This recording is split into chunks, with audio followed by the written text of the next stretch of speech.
जय हिंद साथियों, मैं पवन शर्मा आपका स्वागत करता हूं, अभिनंदन करता हूं। और जो पॉलिटी की अपनी श्रृंखला चल रही है क्रमबद्ध रूप से उसे आगे बढ़ाते हैं। और जो हम पढ़ रहे थे नागरिकता, क्या पढ़ रहे थे? हम पढ़ रहे थे साहब नागरिकता को। तो देखो, हम देख रहे थे नागरिकता।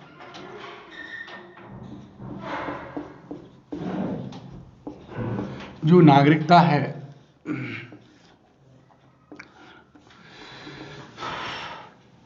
ये संविधान के कौन से भाग में है? तो ये संविधान का जो भाग है सेकंड, कौन सा है? सेकंड भाग में नागरिकता संबंधी प्रावधान किए गए हैं। ये अनुच्छेद कहां से कहां तक है? तो हमने देखा इसका जो उल्लेख अनुच्छेद 5 से 11 तक किया गया है। कहां तक किया गया है? 5 से 11 तक इसका उल्लेख किया गया है। अब इसकी हमने देखा अवधारणा कहें, अवधारणा, विचार या स्रोत, यानी जो हमने नागरिकता की अवधारणा ली है वो हमने लिए साहब, जिसका विचार हमने ग्रहण किया है या जो स्रोत है इसका वो है ब्रिटेन। ब्रिटेन को यूके बोलते हैं। क्या बोलते हैं? यूनाइटेड किंगडम, यूके से लिया है। यानी जो हमारी नागरिकता है इसकी अवधारणा कहां से ली है? यूके से ली है, ब्रिटेन से ली है। अब देखा हमने प्रकृति, इसकी प्रकृति कैसी है, इसका स्वभाव कैसा है, इसका नेचर कैसा है। तो हमने देखा कि जो हमारी अवधारणा है, जो हमारी नागरिकता है, उसकी प्रकृति एकल नागरिकता है। एकल नागरिकता है, नागरिकता है। हम कह सकते हैं एकल नागरिकता का मतलब क्या है? एकल नागरिकता का मतलब है कि हम भारत के नागरिक हैं, भारत के नागरिक हैं, नागरिक हैं, राज्यों के नहीं, राज्यों के नहीं, नहीं राज्यों के। तो हम क्या हैं? राज्यों के तो निवासी हैं। क्या हैं? निवासी हैं। यानी जो नागरिकता की अवधारणा है, वो नागरिकता की अवधारणा, इसका विचार हमने कहां से लिया है? ब्रिटेन से लिया है। तो और जो हमारी नागरिकता की प्रकृति कैसी है? एकल नागरिकता है। एकल नागरिकता का मतलब है कि हम किसके नागरिक हैं? भारत के नागरिक हैं, राज्यों के नागरिक नहीं हैं। हम यूपी एमपी के नागरिक नहीं हैं, हम राजस्थान के नागरिक नहीं हैं। हम कहाँ के हैं? भारत के हैं। राज्यों के तो क्या है? सिटीजनशिप है हमारे पास। क्या है? हम वहाँ के निवासी हैं। क्या है? निवासी। इसका मतलब ब्रिटेन में भी कैसी नागरिकता होगी? तो ब्रिटेन में भी कैसी नागरिकता है? ब्रिटेन में भी एकल नागरिकता है। ब्रिटेन में भी एकल नागरिकता पाई जाती है। एकल नागरिकता पाई जाती है, पाई जाती है। क्योंकि ब्रिटेन तो है ही एकात्मक, हमने जब प्रस्तावना पढ़ी थी। जबकि अमेरिका में कैसी है? जबकि अमेरिका में दोहरी नागरिकता पाई जाती है। दोहरी नागरिकता, दो प्रकार की नागरिकता पाई जाती है, पाई जाती है, नागरिकता पाई जाती है, नागरिकता पाई जाती है। वहां पर राज्यों की नागरिकता, वहां पर राज्यों की नागरिकता, नागरिकता व अमेरिका की नागरिकता, अमेरिका की नागरिकता नागरिकता अलग अलग होती है, अलग अलग होती है, होती है। यानी अमेरिका में क्या होता है, देखो ब्रिटेन में भी एकल नागरिकता है, भारत में एकल है।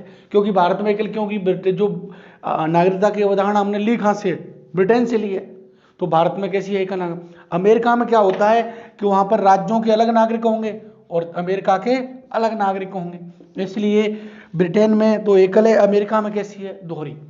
जो हमने बताया था कि जो एकल नागरिकता होती है वो एकात्मक शासन व्यवस्था का लक्षण होता है, इसको भी लिख लेते हैं। एकल नागरिकता, एकल नागरिकता, एकल नागरिकता एकात्मक, एकात्मक शासन व्यवस्था का, एकात्मक एकल नागरिकता एकल शासन व्यवस्था का लक्षण है। एकल नागरिकता एकात्मक शासन व्यवस्था की विशेषता है, विशेषता है। और ब्रिटेन से लिए तो ब्रिटेन में कैसा शासन है, ब्रिटेन में एकात्मक शासन ब्रिटेन में एकात्मक शासन व्यवस्था है, एकात्मक शासन व्यवस्था है। क्या है, ब्रिटेन में एकात्मक शासन व्यवस्था है। यहां तक की बातें हुई क्लियर। अब देखो हम जो पढ़ रहे थे वो इसके अनुच्छेद पढ़ रहे थे। क्या पढ़ रहे थे, अनुच्छेद। तो अनुच्छेद में हमने देखा तो भारत में भी संघात्मक है, परंतु भारत में क्या है कि संघात्मक और एकात्मक दोनों के लक्षण पाए जाते हैं। इसलिए एक विचारक हुए केसी वेहर, वो कहते हैं कि भारत में कैसा शासन है, भारत में अर्ध संघात्मक शासन है, अर्ध संघात्मक शासन व्यवस्था है, शासन व्यवस्था पाई जाती है, व्यवस्था पाई जाती है। ये कौन कहते हैं, ये केसी वेयर कहते हैं। कौन कहते हैं, केसी वेयर। क्यों कहते हैं कि भारत में एकात्मक और संघात्मक के दोनों के लक्षण हैं। एकात्मक का जो सबसे बेस्ट उदाहरण है वो ब्रिटेन है, और संघात्मक का जो सबसे बेस्ट उदाहरण है वो कौन है, अमेरिका। और भारत में तो दोनों प्रकार के लक्षण पाए जाते हैं, इसलिए तो केसी वेयर कहता है कि भारत में कैसा शासन है, एकात्मक है, हमारा एकात्मक है। और खास करके जो आपातकाल होता है, राष्ट्रीय आपातकाल, उस समय तो पूरी तरह जो शासन व्यवस्था होती है वो एकात्मक ही हो जाती है, क्योंकि सारी शक्तियां किसको दी गई हैं, केंद्र को दी गई हैं। और देखो केंद्र राज्य सूची के विषयों पर भी कानून बना सकता है, संवर्ती सूची होती है उसको भी अधिक शक्तियां प्राप्त हैं, अवशिष्ट शक्तियां भी केंद्र को प्राप्त हैं। इसलिए जो हमारा झुकाव है वो एकात्मक की तरफ है। कैसा है, एकात्मक की तरफ है। तो हम इसके अनुच्छेद देख रहे थे, तो हमने अनुच्छेद देखा 5, अनुच्छेद 5 हमने देखा कि प्रारंभ में भारत के नागरिक कौन कौन होंगे। अनुच्छेद 5 में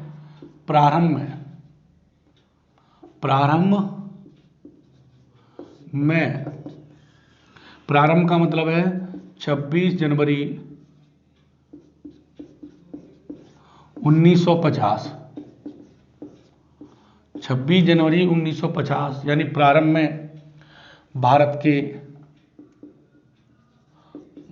के नागरिक कौन होंगे, भारत की नागरिकता, भारत के नागरिक कौन होंगे, ये कौन से अनुच्छेद में प्रावधान है, 5 में। इसमें कहा गया है कि जो भारत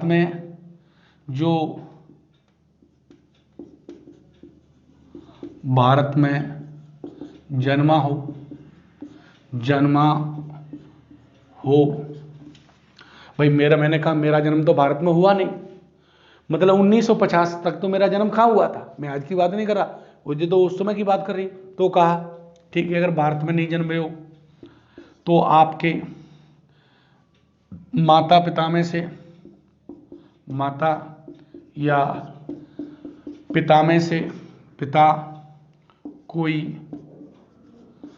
भारत में जन्मा हो, भारत में जन्मा हो, या तीनों शर्त में से एक शर्त पूरी करता हूं, या जो 1935 का एक्ट है उस एक्ट में परिभाषित था, उसमें आपको 1900 एक्ट के में आपको नागरिकता प्राप्त हो, नागरिकता प्राप्त हो।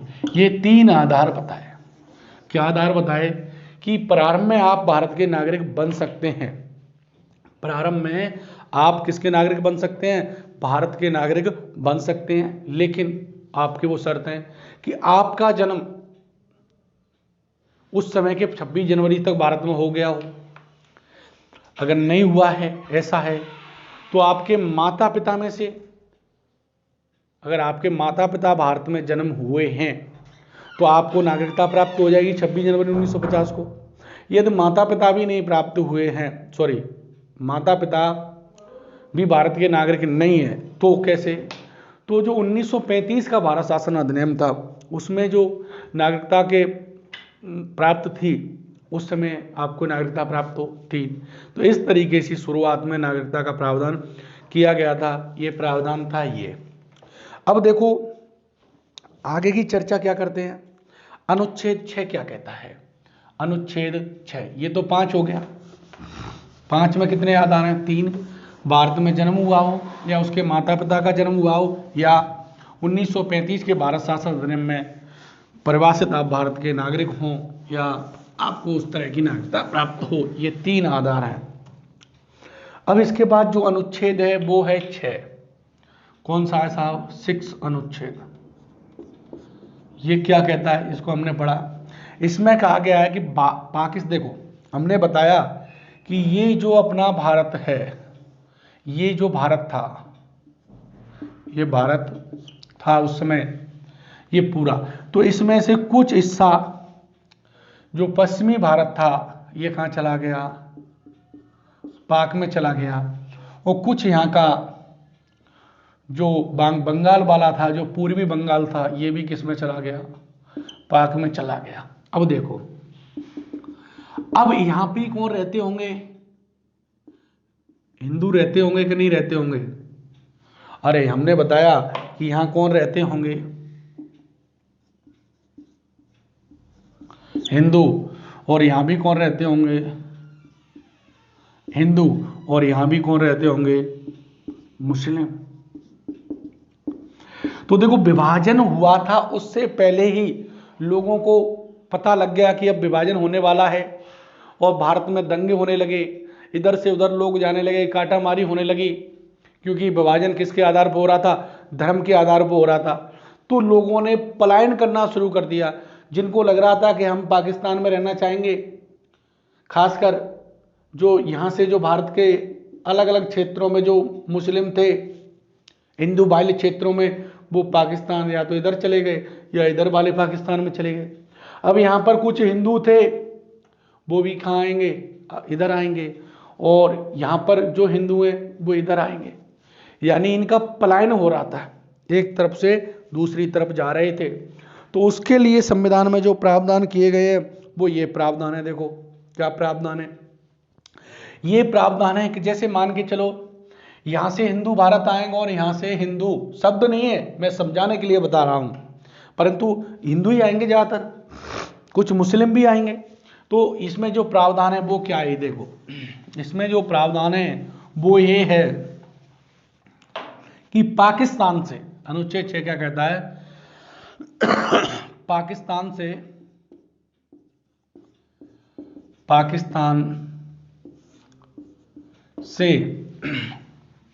भारत आने वाले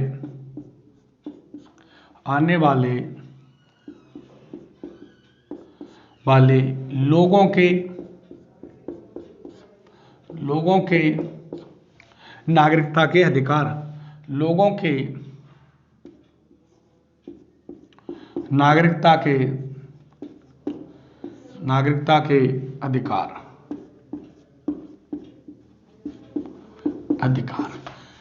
यानी अनुच्छेद 6 कहता है कि जो पाकिस्तान से भारत आएंगे उन लोगों के नागरिकता संबंधी अधिकारों का उल्लेख कौन से अनुच्छेद में किया गया है? 6 में किया गया है। यानी पाकिस्तान से भारत आने वाले लोगों का जो नागरिकता संबंधी अधिकार हैं उनका प्रावधान कौन से अनुच्छेद में? 6 में। इसमें क्या कहा गया? देखो एक चीज और आपको बता दूं कि जब भारत का विभाजन हो चुका था तो हमने एक परमिट की डेट रखी, परमिट, वो डेट रखी 19 जुलाई 1948। कौन सी डेट रखी? 19 जुलाई 1948। इसमें क्या था परमिट में कि इसके बाद अगर भारत से कोई पाकिस्तान जाएगा तो भाई परमिट लेके जाओ, या पाकिस्तान से भारत आएगा तो उन्हें परमिट दिखाना पड़ेगा, जब ही जाओगे जब ही आओगे। तो ये परमिट जारी कर दिया 19 जुलाई 1948 के बाद। तो इसमें प्रावधान किया गया क्या? इसमें जो प्रावधान था वो ये प्रावधान था पहला। क्या प्रावधान था? नंबर एक इसमें जो प्रावधान है वो ये प्रावधान है दोस्तों कि पाकिस्तान से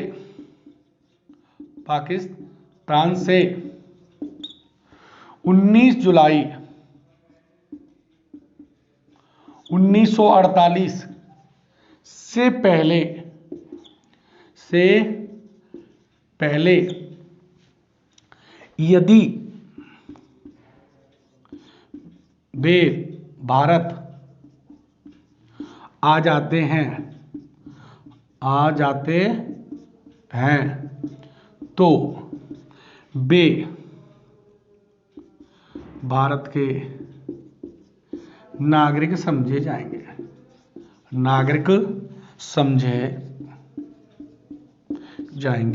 या नागरिक हो सकते हैं, नागरिक होंगे, नागरिक समझे जाएंगे या होंगे, एक ही बात है। अब देखो 19 जुलाई के बाद आएगा तो परमिट दिखाना पड़ेगा, जो पहले आ गया उसे तो कोई दिक्कत ही नहीं है, भारत का क्या हो गया? नागरिक हो गया। क्या हो गया? नागरिक। परंतु इसमें जो दूसरी शर्त रखी वो ये थी, दूसरी शर्त क्या थी? देखो साहब, इसमें थी यदि 19 जुलाई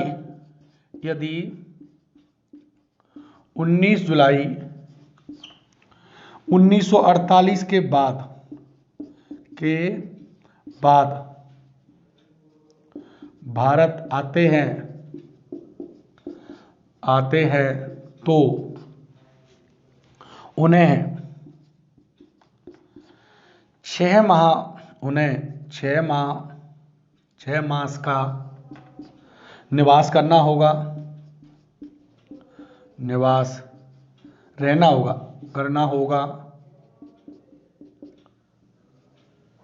करना होगा। 6 मास का क्या करना होगा? निवास करना होगा। वह रजिस्ट्रेशन के द्वारा, पंजीकरण के द्वारा, फॉर्म बनना होगा, पंजीकरण के द्वारा नागरिक बन जाएंगे, नागरिक बन जाएंगे। देखो साहब, इसमें ये शर्त है कि यदि पाकिस्तान, पहली तो बात ये है अनुच्छेद 6 में है ही क्या, तो इसमें सीधी बात है कि पाकिस्तान से भारत आने वाले लोगों के, जो पाकिस्तान से भारत आएंगे उनके नागरिकता के क्या अधिकार होंगे, क्या प्रावधान होंगे, उसका उल्लेख कौन से अनुच्छेद में? 6 में। पहले कहता है कि यदि पाकिस्तान से 19 जुलाई 1948 से पहले आ जाता है तो वो तुरंत भारत का नागरिक हो जाएगा उसे किसी पंजीकरण, किसी रजिस्ट्रेशन की जरूरत नहीं है, तो उसी दिन वो भारत का क्या माना जाएगा, नागरिक माना जाएगा। परंतु दूसरा पॉइंट कहा गया है, यदि वो 19 जुलाई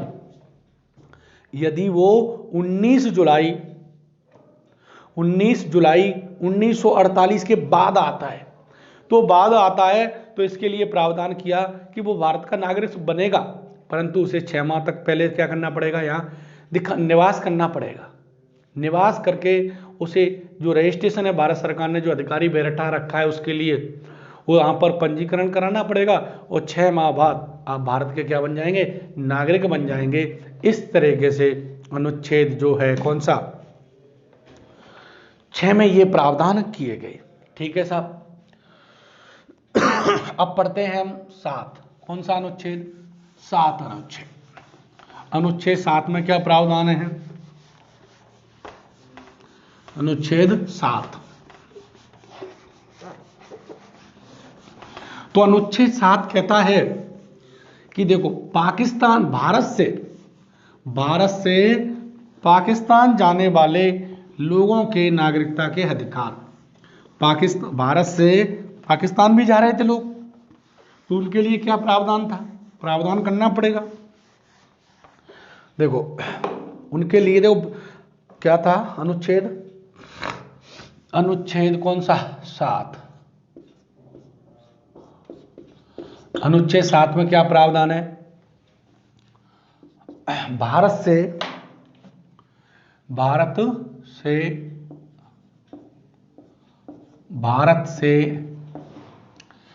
पाकिस्तान जाने वाले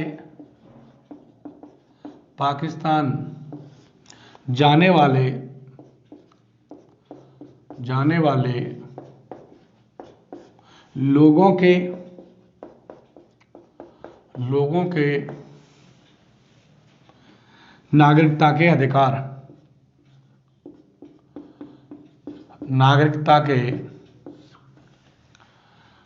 भारत से पाकिस्तान जाने वाले लोगों के नागरिकता के अधिकार, यानी उन्हें क्या अधिकार होगा, अधिकार। अनुच्छेद 7 कहता है कि भारत से पाकिस्तान की ओर जाने वाले लोगों के क्या नागरिकता के अधिकार होंगे। तो देखो साहब, इसमें क्या होंगे, नंबर 1, इसमें जो प्रावधान किया गया है, इसमें कहा गया है कि भारत से पाकिस्तान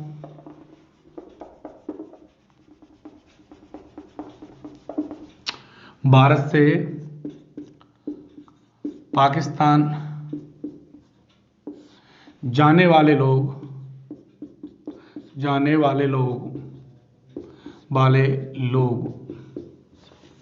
भारत से पाकिस्तान जाने वाले लोग भारत के नागरिक नहीं समझे जाएंगे,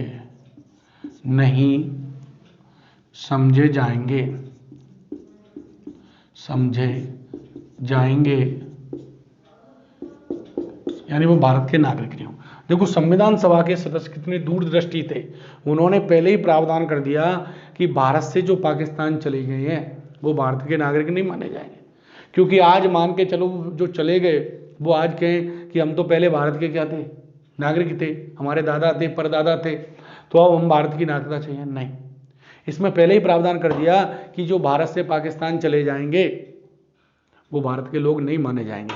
परंतु देखो, मान के चलो कोई इंसान, कोई फैमिली यहां से चली गई पाकिस्तान, और पाकिस्तान में रही 10 दिन, महीने, 6 महीने, 2 महीने, फिर उनको पाकिस्तानियों का, वहां की जनता, लोगों का असली रूप दिखने लगा, उनका शोषण होने लगा, मारकूट करने लगे उनकी, तो फिर उनको लगा कि अपना अब यहां पर मन नहीं है, हम यहां नहीं रह सकते, हमारा यहां जीवन संभव नहीं है। फिर वो भारत लौटने की सोचते हैं, भारत लौट के आते हैं, तो कहते हैं ना, सुबह का गया शाम को लौट के आ जाए, तो उसे भटका हुआ समझते हैं। कुछ गलतफहमियां हो गई होंगी उसके मन में, कुछ गलतफहमियां उत्पन्न हो गई होंगी, इसलिए वो चला गया। तो फिर हमने उसके लिए भी क्या कर रखा है, प्रावधान कर रखा है। क्या कर रखा है, नंबर 2 में प्रावधान कर रखा है क्या, परंतु लिखते हैं, पूरा लिख देते हैं, परंतु वे पुनः किसी भी कारणवश भारत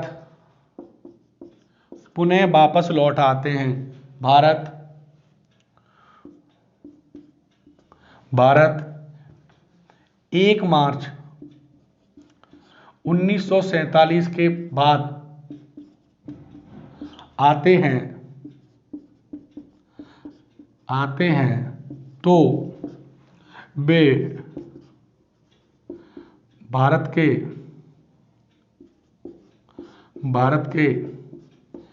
नागरिक बन सकते हैं। भारत की नागरिक बन सकते हैं। अब देखो उन्हें क्या शर्त करनी पड़ेगी, उन्हें 6 मास निवास करना होगा।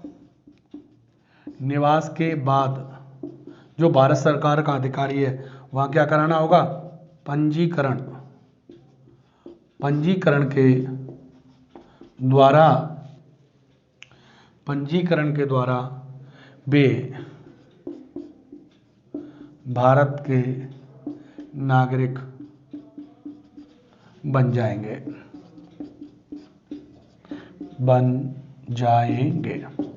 इस तरीके से हमने अनुच्छेद 7 में देखा कि भारत से पाकिस्तान जाने वाले भारत के नागरिक नहीं समझे जाएंगे, पहला पॉइंट कहता है। दूसरा कहता है परंतु वो किसी भी कारणवश 1 मार्च 1947 के पश्चात पुनः भारत आते हैं तो वे भारत के नागरिक समझे जाएंगे। कैसे, उन्हें 6 माह तक निवास करना होगा और पंजीकरण के द्वारा भारत की नागरिकता प्राप्त कर सकते हैं। अब देखो अनुच्छेद पढ़ेंगे 8। अनुच्छेद 8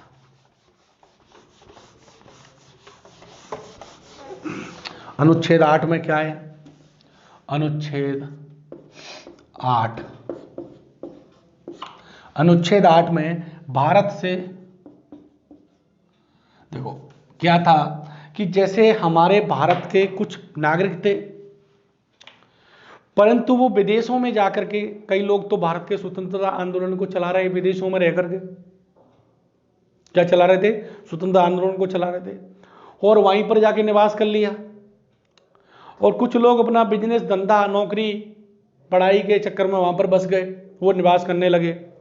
तो उनके लिए भी नागरिकता के प्रावधान किए गए। क्या प्रावधान था कि अगर भारत से बाहर रहने वाले भारतीय लोगों के नागरिकता के अधिकार, उसमें कहा गया कि कोई भारत का नागरिक रहा है, उसके दादा दादी, मामा नानी, कोई भी, और वो अब भारत से बाहर रह रहा है तो वो भारत का नागरिक हो सकता है। 8 में क्या कहा गया, 8 में कहा गया भारत से बाहर रहने वाले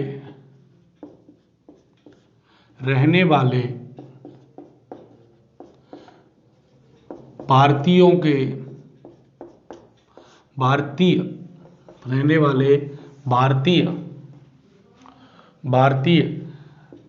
भारत के नागरिक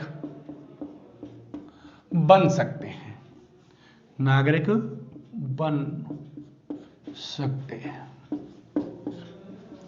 जैसे बात करें, मान के चलो कोई 1950 से पहले भारत का नागरिक था और वो विदेश में रहता है और विदेश में रह करके उसने वहीं की नागरिकता प्राप्त कर ली, परंतु अगर उसके बच्चे चाहें तो या वो खुद चाहे तो वो भारत का क्या हो सकता है, नागरिक बन सकता है।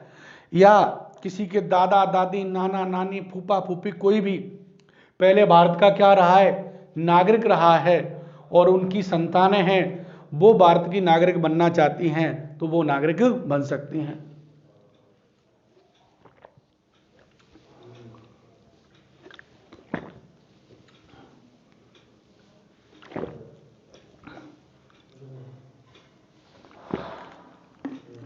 क्या कर सकती हैं? नागरिक बन सकते हैं। सीधी सीधी बात यही है कि भारत से बाहर रहने वाले भारत के नागरिक बन सकते हैं, भारत के नागरिक होंगे, बन नहीं सकते, भारत के नागरिक होंगे या समझे जाएंगे। ठीक है, इस तरीके से। इसके बाद अनुच्छेद 9 जो सबसे महत्वपूर्ण है, अनुच्छेद 9।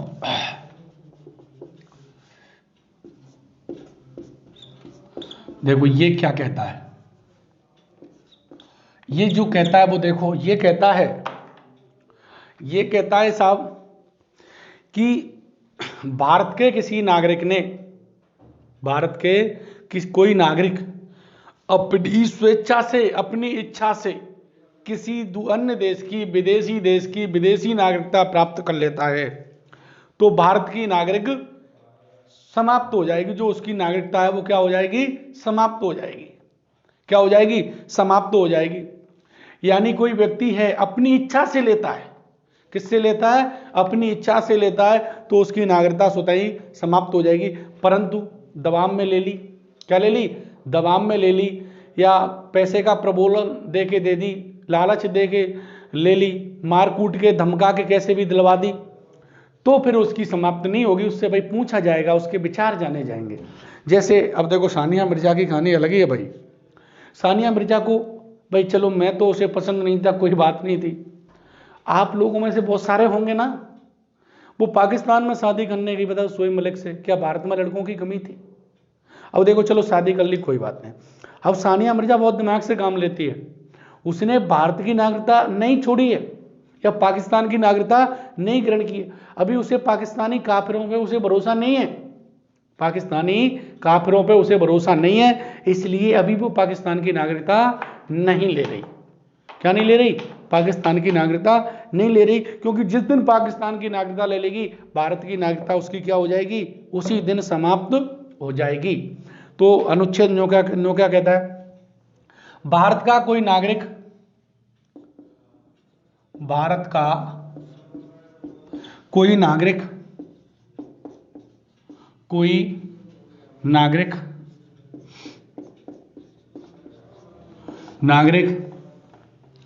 अन्य देश की, भारत का कोई नागरिक स्वेच्छा से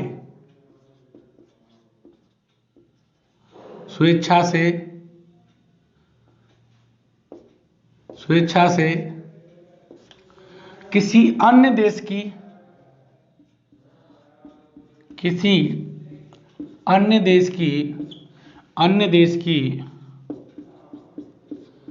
देश की नागरिकता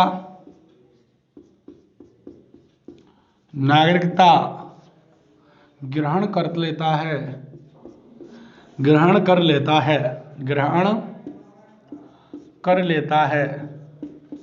तो भारत की नागरिकता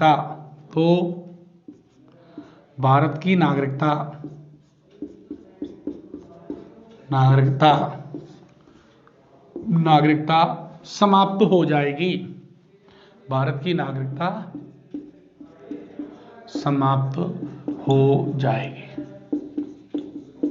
देखो भाइयों, अगर कोई व्यक्ति अपनी इच्छा से, अपनी स्वेच्छा से, अपनी मर्जी से होश हवास में अपनी इच्छा से किसी अन्य देश की क्या ले लेता है? नागरिकता ग्रहण करते ही जो भारत की नागरिकता है वो क्या हो जाएगी? समाप्त हो जाएगी। यानी वो केवल किसका नागरिक रह सकता है? भारत का नागरिक रह सकता है। अगर किसी दो नागरिकता नहीं रह सकता। दूसरी नागरिकता रखते ही, किसी दूसरी देश की नागरिकता ग्रहण करते ही उसकी भारत की नागरिकता क्या हो जाएगी? समाप्त हो जाएगी। क्या हो जाएगी? समाप्त हो जाएगी। अब देखो ये जो अनुच्छेद है, क्या है? अनुच्छेद है 9, ये एकल नागरिकता की अवधारणा को स्पष्ट करता है। अरे करता है कि नहीं? कि एकल नागरिकता भाई दूसरे की लेते ही खत्म, एक ही नागरिकता रख सकते हो। तो अनुच्छेद 9 है वो क्या करता है? अनुच्छेद 9 एकल नागरिकता, एकल नागरिकता की अवधारणा को स्पष्ट करता है, स्पष्ट करता है। यानी अनुच्छेद 9 क्या करता है? एकल नागरिकता की अवधारणा को स्पष्ट करता है। कौन सा अनुच्छेद? 9।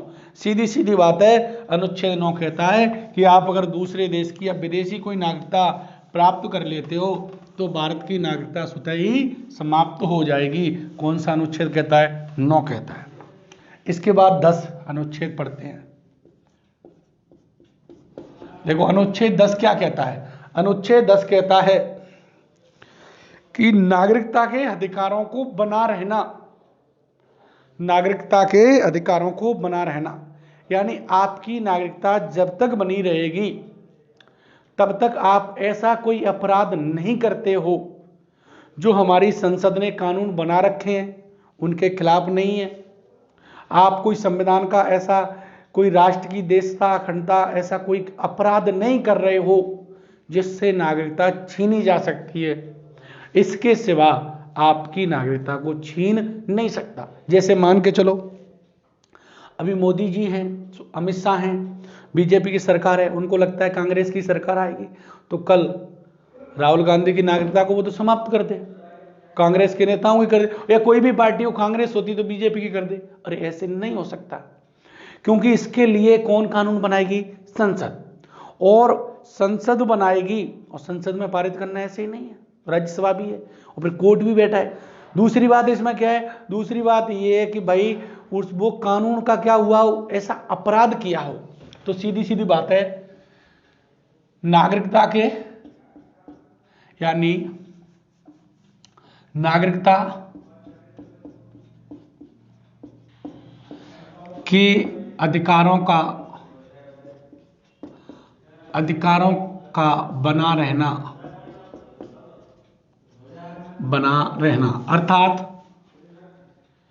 अर्थात नागरिकता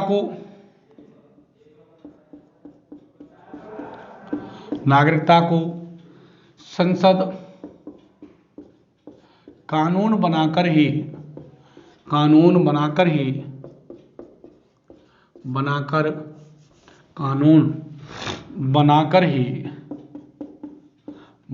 ही समाप्त कर सकती है, समाप्त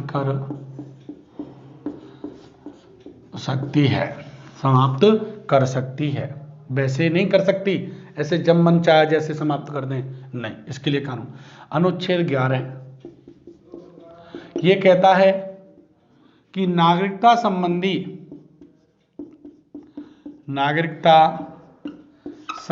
कानून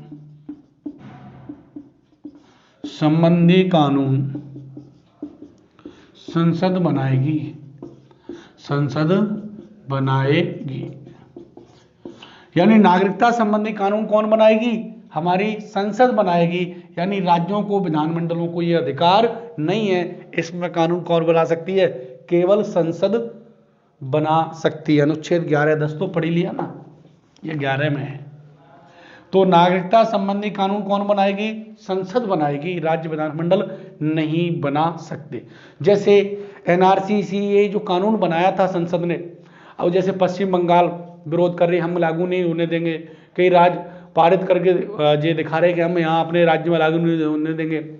हमारे तोतला जी भी कह रहे थे, अशोक गहलोत जी, कि हम लागू नहीं होने देंगे। अरे भाई, नागरिकता संबंधी जो कानून है वो संसद बनाएगी और संसद के कानून पूरे भारत में लागू होते हैं। अरे आप संविधान का थोड़ा बहुत ज्ञान नहीं रखते, आप राजनीति में आ गए डायरेक्ट। इसलिए इसमें जो प्रावधान है कि नागरिकता संबंधी कानून कौन बनाएगी? संसद बनाएगी। देखो संवैधानिक प्रावधान ये हुए समाप्त। अभी जैसे कुछ बात थी, जैसे नागरिकता का महत्व क्या है भाई, नागरिकता के क्या फायदे हैं, नागरिक किसे कहते हैं? देखो नागरिकता का जो फायदा है वो सबसे बड़ा फायदा तो यही है आपको कि उस देश के आप क्या है? नागरिक हैं। और नागरिक होने के नाते आपको क्या मिलेंगे? जैसे राष्ट्रपति है, प्रधानमंत्री है, मंत्रिपरिषद है, में आप मंत्री बन सकते हो, सुप्रीम कोर्ट हाई कोर्ट के न्यायाधीश केवल नागरिक ही हो सकते हैं। बाकी जैसे यूपीएससी वगैरह कुछ में इसमें नेपाल और भूटान के लोग भी एग्जाम दे सकते हैं कुछ वैकेंसी में। परंतु ये हमारे जो राजनीतिक पद हैं, न्याय के पद हैं, इन पर आप केवल कौन बैठ सकते हैं? भारत के नागरिक ही बैठ सकते हैं, इसके अलावा कोई पदासीन नहीं हो सकता। और नागरिक होने के नाते आपको वोट देने का अधिकार, अपने ऊपर जो शासन करने वाले हैं उनको चुनने का अधिकार है। आप खुद राजनीति में जा सकते हो, कोई भी पद पर इलेक्शन लड़ सकते हो, ये फायदे हैं। दूसरी बात, आपको सरकार नागरिकों को होने के नाते बहुत सारी सब्सिडी देती है, बहुत सारी छूट देती है, बहुत सारी योजनाओं का लाभ मिलता है। और सबसे बड़ी बात है, जैसे मैंने आपको स्टार्टिंग में बताया था कि जो हमारे मौलिक अधिकार हैं, तो जो एफआर है, फंडामेंटल राइट्स हैं, इनमें से जो शुरू होते हैं वो 12 से 35 तक हैं। तो इनमें से कुछ अनुच्छेद हैं जो केवल किसको प्राप्त हैं? नागरिकों को। जैसे नोट में लिखो, कुछ मौलिक अधिकार, कुछ मौलिक अधिकार केवल नागरिकों को प्राप्त हैं, नागरिकों को प्राप्त हैं। जैसे अनुच्छेद 15, 16, 19, जो 5 हैं, कितने हैं? 19, 29 और 30, ये केवल किसको प्राप्त हैं? नागरिकों को प्राप्त हैं। अरे ये भाई नागरिकों को दिए गए, बाकी के जो मौलिक अधिकार हैं वो नागरिकों के साथ साथ विदेशियों को, किसी को भी प्राप्त है। नागरिकों तो है ही, परंतु नागरिकों के साथ साथ सभी को प्राप्त है। अब ये केवल नागरिकों को क्यों? देखो, जो अनुच्छेद 15 है वो शिक्षण संस्थानों में, एजुकेशनल इंस्टीट्यूट में क्या देता है? शिक्षण संस्थानों में आरक्षण देता है। संस्थानों में आरक्षण, शिक्षण संस्थान मतलब जैसे आप बीएड करते हो, क्या करते हो? बीएड, और आप बीएसटीसी करते हो, या आईटीआई करते हो, या आईआईटी करते हो, तो उसमें आप जो इंट्रेंस एग्जाम देते हो, उस इंट्रेंस एग्जाम में उसमें अलग अलग मेरिट जाती है। जैसे एससी की अलग, एसटी की अलग, जाके देखते हो ना आप, एससी क्या मेरिट है, ओबीसी की अलग, महिलाओं की अलग, जनरल की अलग, और जनरल में भी अब तो ईडब्ल्यूएस की अलग, जो इसको पढ़ेंगे हम आगे, ईडब्ल्यूएस, इनके तो ये शिक्षण संस्थानों में। जैसे तो ये, अब भाई अंग्रेज आकर के ये नहीं कह सकता कि मुझे भाई यहाँ आईटीआई करनी है तो मुझे आरक्षण चाहिए, नहीं, आपको नहीं दिया गया, इसलिए पहले ही प्रावधान कर दिया गया। जैसे 16 है, तो 16 में क्या है? 16 में नौकरियों में आरक्षण, नौकरियों में आरक्षण। अब मान के चलो कोई विदेशी आके कहे मैं बीएसटीसी वो करूंगा या नौकरी करना चाहूंगा, यूपीएससी आरपीएससी का एग्जाम दूंगा, और मुझे क्या चाहिए? आरक्षण। तो हम कह देंगे तुझे दिया ही नहीं। 19 में देखो, स्वतंत्रता है, बोलने की स्वतंत्रता, संगठन बनाने की स्वतंत्रता, घूमने की स्वतंत्रता। अब यहाँ पर कोई विदेशी आ जाए, पाकिस्तानी आ जाए और यहाँ पर भारत के खिलाफ कुछ भी बोले तो अब कहते हैं भाई तुझे प्राप्ति नहीं है। दूसरी बात, यहाँ संगठन बनाने की स्वतंत्रता, संगठन बनाने, अरे इतने जब 200 साल 250 साल पहले, 300 साल पहले एक छोटी सी कंपनी आई, उसने हमें 250 साल गुलाम रखा, तो अब हमने पहले ही प्रावधान कर दिए कि आप यहाँ पर विदेशियों को दिए नहीं, संगठन नहीं बना सकते विदेशी। 29 अपनी शिक्षण संस्था स्थापित करने, जो हमारे अल्पसंख्यक हैं, अपने धर्म का प्रचार प्रसार करने, तो भाई विदेशी आ जाएंगे कि हमें तो ये अधिकार प्राप्त है। पहले मिशनरी आए थे, उन्होंने भारतीयों को हुकुम प्रलोभन दिया था, तो आकर के अपने धर्म का प्रचार प्रसार करें, कुछ भी करें, अरे नहीं कर सकते। इस तरीके से ये जो अनुच्छेद हैं 15, 16, 19, 29, 30, 5 केवल किसको प्राप्त हैं? जो भारत का नागरिक होगा उन्हीं को प्राप्त हैं। तो ये नागरिकता का क्या है? महत्व है कि कुछ अधिकार ऐसे हैं जो केवल किसके लिए? नागरिकों के लिए ही हैं, विदेशियों के लिए नहीं है। क्लियर हुआ कि नहीं हुआ? तो देखो दोस्तों, अब हमारी जो नागरिकता है वो होती है समाप्त। क्या होती है? समाप्त। इसके बाद जो भी हम क्या देखेंगे, अगला टॉपिक देखेंगे। तो हमारे जो संवैधानिक प्रावधान थे नागरिकता संबंधी, उनको हमने पढ़ा, हमारे अनुच्छेदों में क्या क्या उल्लेख है, कैसे कैसे ये देखा। इसके बाद अगली क्लास होगी। थैंक यू, धन्यवाद।